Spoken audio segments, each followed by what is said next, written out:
Elle pose les projecteurs sur les acteurs de la nouvelle.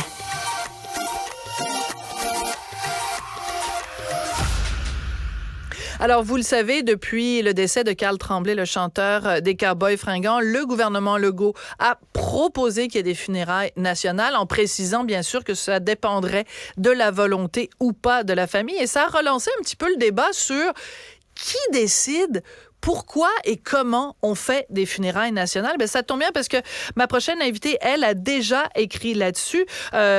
Christine Saint-Pierre, qui est donc journaliste et femme politique et qui a été députée libérale à Québec de 2007 à 2022, qui a été ministre de la Culture et des Communications, ministre des Relations internationales et de la francophonie. Donc, c'est un dossier que vous connaissez bien. Christine, bonjour.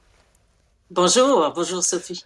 Alors, moi, je suis retournée chercher ce texte-là que vous aviez écrit dans l'actualité à l'époque. Je me suis dit, c'est vraiment d'actualité. Pourquoi les règles sont si floues en ce qui concerne les funérailles nationales au Québec? Je ne sais pas trop. Je pense que c'est une décision qui est de voir à peut-être revoir tout cela, là, ce processus-là. Je pense que c'est une décision qui est repoussée continuellement et on se dit un jour, il faudra le faire, un jour, il faudra le faire. Et c'est la question que tout le monde se pose. Pourquoi les règles sont si floues? C'est que au départ, les funérailles nationales étaient pour les décès de premiers ministres et ensuite, ça s'est un peu élargi lorsqu'il y a eu des personnalités artistiques qui décédaient. Bon, il pouvait y avoir une décision du premier ministre qui faisait en sorte qu'on offrait des funérailles nationales. Et la question s'est posée de façon très, je dirais, crue lorsque Mme Denise Bombardier est décédée l'été dernier. Elle n'a pas eu de funérailles nationales. Michel Côté n'en a pas eu. Il y a Jean Lapointe n'a pas eu de funérailles nationales. Alors, et aussi, nos grandes vedettes, nos grands artistes, bien, ils sont vieillissants. Et je m'excuse, c'est le téléphone à la maison qui sonne, mais ça va s'arrêter. Alors, et là, bien évidemment, puisque ces personnes-là vont un jour nous quitter, faudrait revoir cette formule-là.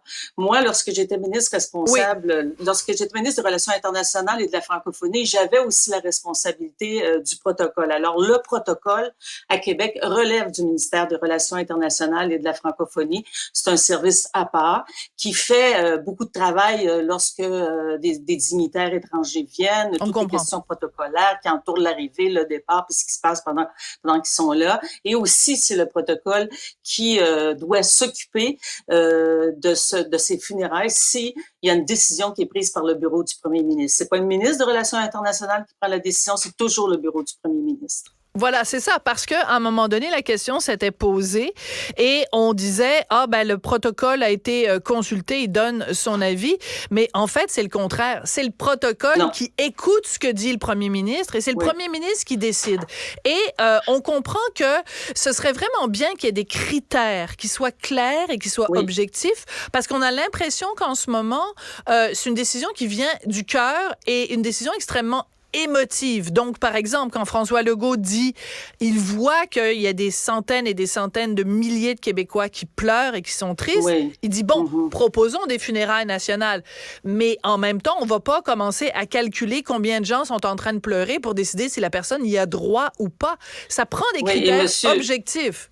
Oui. Et M. Legault dit une chose et son contraire parce que dans le cas de Michel Côté, il avait dit que c'était le protocole qui avait décidé, puis là, il dit que c'est lui qui offre à la famille. Alors, tu sais, c'est vraiment flou. Et les décisions se prennent, disons-le, avec, je dirais, la couverture médiatique qui vient avec un décès. Lorsqu'on voit que c'est quelque chose qui rend l'ensemble des Québécois malheureux, tristes et que tout le monde est derrière la famille et que tout le monde est en deuil, bien là, il y a comme quelque chose qui vient s'imposer aux décisions du premier ministre. Mais là, je pense qu'il va falloir qu'il y ait, et c'est ce que je disais dans mon article cet été, et moi, lorsque j'avais été dans l'article, je raconte aussi le cas de Lise Payette, parce qu'on était encore au gouvernement, on était en pleine campagne électorale, quand Mme Payette est décédée, puis là, Mme Marois téléphone à M.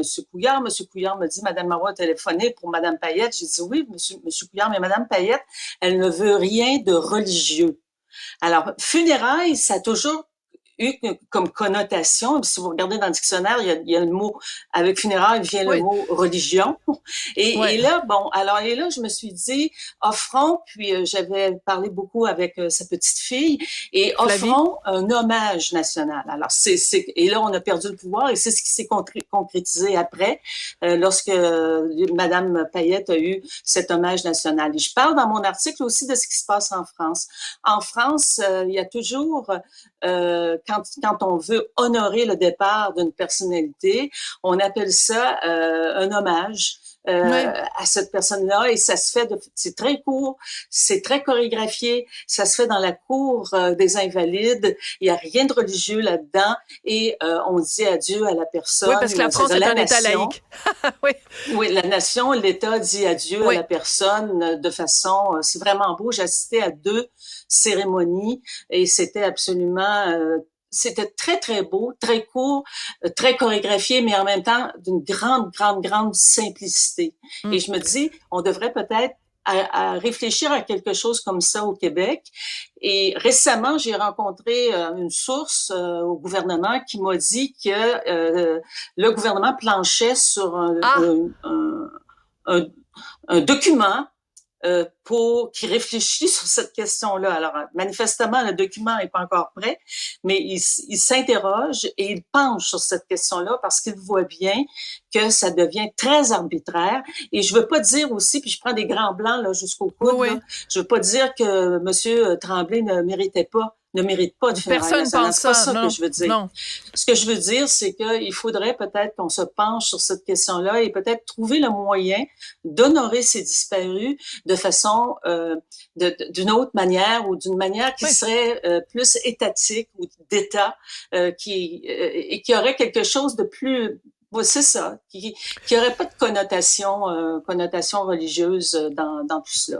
Tout à fait. Et récemment, quand il y a eu les funérailles, pas le funérail, mais l'hommage national à Jean-Paul Belmondo, en effet, dans la Cour des Invalides, c'était absolument magnifique parce qu'on a fait jouer de la musique d'un des films dans lequel il avait joué. C'était très digne, plein de gens étaient là, et c'était la nation qui disait merci et au revoir à un de ses plus grands personnages. Et je pense, en effet, que c'est une formule qui devrait être étudiée. Donc, évidemment, ça va être à la famille de Karl Tremblay de décider s'il y a ses funérailles ou pas. Mais oui, rapidement. J'ai vu un grand événement aussi. C'est lors du décès de Johnny Hallyday. J'étais à Paris à ce moment-là.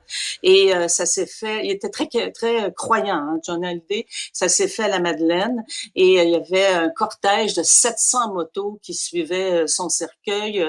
Et beaucoup de dignitaires étaient là. Ils n'ont pas fait ça aux Invalides, mais ils ont fait ça. C'était religieux pour lui. Et toute la nation, toute la France était en deuil. C'était vraiment quelque chose d'incroyable, là, ce départ-là. Alors, mais je trouve que c'est une réflexion, Madame Saint-Pierre, c'est une réflexion qui est extrêmement intéressante et qu'on doit avoir pour pas qu'il y ait comme ça cette impression de flottement, cette impression de flou. Pourquoi lui? Pourquoi elle? Enfin, je dis elle, il y en a pas eu beaucoup de femmes qui l'ont eu. Mais en effet, pourquoi pas Denise, pourquoi pas Jean, pourquoi l'un, pourquoi l'autre, qu'on établisse des critères et qu'on trouve une formule. On est très bon là-dedans au Québec pour trouver des formules qui nous sont propres et de montrer qu'on est vraiment une société distincte. C'est une réflexion extrêmement intéressante. Merci beaucoup, Christine Saint-Pierre. Ça me fait plaisir, Sophie.